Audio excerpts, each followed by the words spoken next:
ಹೇಳಿಕೆಯನ್ನ ಕೊಟ್ಟಿದ್ದಾರೆ. ಮಧ್ಯಪ್ರಾಚ್ಯದಲ್ಲಿ ಸಿಲುಕಿರುವ ಬಗ್ಗೆ ಕರೆ ಮಾಡಿ ಮಾಹಿತಿಯನ್ನು ನೀಡಿದ್ದಾರೆ ಮಾಜಿ ಸಚಿವ ನಾಗೇಂದ್ರ. ಒಟ್ಟಾರೆಯಾಗಿ 52 ಜನ ಸಿಲುಕಾಕೊಂಡಿದ್ದಾರೆ. ಬಳ್ಳಾರಿಯ 32 ಜನರು ಅಂತ ಹೇಳ್ಬಿಟ್ಟು ನಾಗೇಂದ್ರ ಅವರು ಮಾಹಿತಿಯನ್ನ ಕೊಟ್ಟಿದ್ದಾರೆ. ದುಬೈಗೆ ಟೂರ್ ಹೋಗಿದ್ರು, ಅಣ್ಣ ಬರೋದಕ್ಕೆ ಹೊರಟಾಗ ಈ ರೀತಿ ಆಗಿದೆ. ಮಾರ್ಚ್ 2ರವರೆಗೂ ಕೂಡ ಫ್ಲೈಟ್ ಯಾವುದು ಕೂಡ ಇಲ್ಲ ಅಣ್ಣ ಅಂತ ಹೇಳಿದ್ದಾರೆ. ಸಿಎಂಗೆ ಮಾಜಿ ಸಚಿವ ನಾಗೇಂದ್ರ ಮಾಹಿತಿಯನ್ನ ಕೊಟ್ಟಿರುವಂಥದ್ದು. ನಾಗೇಂದ್ರಗೆ ಸಿಎಂ ಸಿದ್ದರಾಮಯ್ಯ ಸ್ಪಂದಿಸಿದ್ದಾರೆ.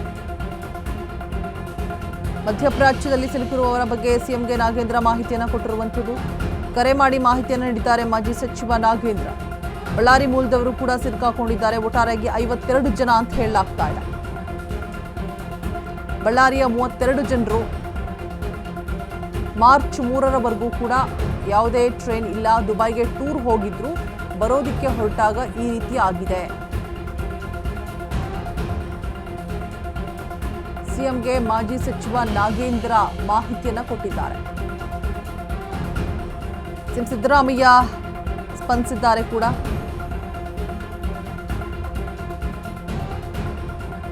ಸಿಎಂಗೆ ಕರೆ ಮಾಡಿ ಅಲ್ಲಿನ ಸ್ಥಿತಿಗತಿಗಳ ಬಗ್ಗೆ, ದುಬೈನ ಸ್ಥಿತಿಗತಿಗಳ ಬಗ್ಗೆ, ಬಳ್ಳಾರಿಯಲ್ಲಿರುವಂತಹ ವಿದ್ಯಾರ್ಥಿಗಳಿರುವ ಬಗ್ಗೆ ಮಾಹಿತಿಯನ್ನ ಕೊಟ್ಟಿದ್ದಾರೆ. 52 ಜನ ಪಾಪ, ಅದರಲ್ಲಿ 25 ಜನ ಹೆಣ್ಮಕ್ಳಿದಾರಣ್ಣ. ಹೋಗಿದ್ರಣ್ಣ ದುಬೈಗೆ ಟೂರ್ ಅಂತ ಹೇಳಿ ಹೋಗಿದ್ರಣ್ಣ. ನಾವು 4 ದಿನ ಕೆಳಗಡೆ ಹೋಗಿದ್ರಣ್ಣ ಅವರು. ಮೊನ್ನೆ ಸಡನ್ ಆಗಿ ಇವತ್ತು ಏರ್ಪೋರ್ಟ್ ಬರೋಷ್ಟೊಳಗೆ ಅವ್ರಿಗೆ ಏರ್ ಸ್ಟ್ರೈಕ್ ಆಗಿದೆ ಅಂತೇಳಿ ಒಳಗೆ ಏರ್ಪೋರ್ಟ್ ಅಲ್ಲಿ ಕೂಡ ಕರ್ಕೊಂಡಿಲ್ಲ ಅವರು. ಅವ್ರನ್ನ ಪಾಪ ಎಲ್ಲೋ ರಸ್ತೆಯಲ್ಲಿ ಇದ್ರೆ ಮತ್ತೆ ಅಲ್ಲಿಂದ ಬಂದು ಎಲ್ಲೋ ಒಂದು ಹೋಟ್ಲ್ ಅಲ್ಲಿ ಉಳ್ಕೊಂಡಾರಣ. ಈಗ 52 ಜನ, ಅದರಲ್ಲಿ ಬಳ್ಳಾರಿಯವರು ಒಂದು 32 ಜನ ನಮ್ಮ ಕ್ಷೇತ್ರದವ್ರೆ. ಮತ್ತೆ ಆಮೇಲೆ ಇವರು ಸಿರುಗುಪ್ಪದವ್ರು ಒಂದು 20 ಜನ. ಎಲ್ಲ 52 ಜನ ಆಗ್ಯಾರಣ ಅವ್ರ. ಅದಕ್ಕೆ ಈಗ ನಮ್ಮ ಅದೇ ಇವ್ರು ಯಾರು ಇನ್ಕಮ್ಗ ಅಂತೇಳಿ ಜಮೀರ್ ಅಂತೇಳಿ ರೆಸಿಡೆಂಟ್ ಕಮಿಷನರ್ ಮಾತಾಡಿದ್ರಂತಾನ ಅವರು.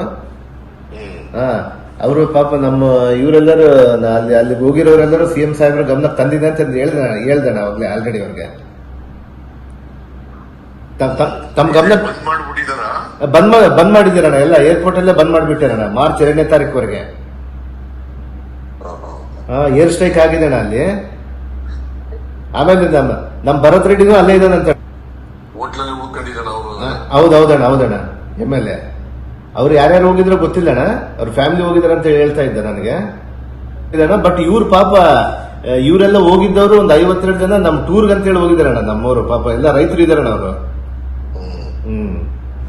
ಅದಕ್ಕೆ ತಾವು ಮಾತಾಡಿದ್ರಿ ಅಂತ ಹೇಳಿನಿ ನನಗೆ. ಮಾತಾಡ್ತೀನಿ ನಾನು ಈ ಕೂಡ್ಲೆ. ಅಣ್ಣ CS ಒಂದ್ಸರ್ತಿ ಮಾತಾಡ್ಬಿಟ್ಟಣ ಸ್ವಲ್ಪ ಅಲ್ಲಿ ಅಣ್ಣ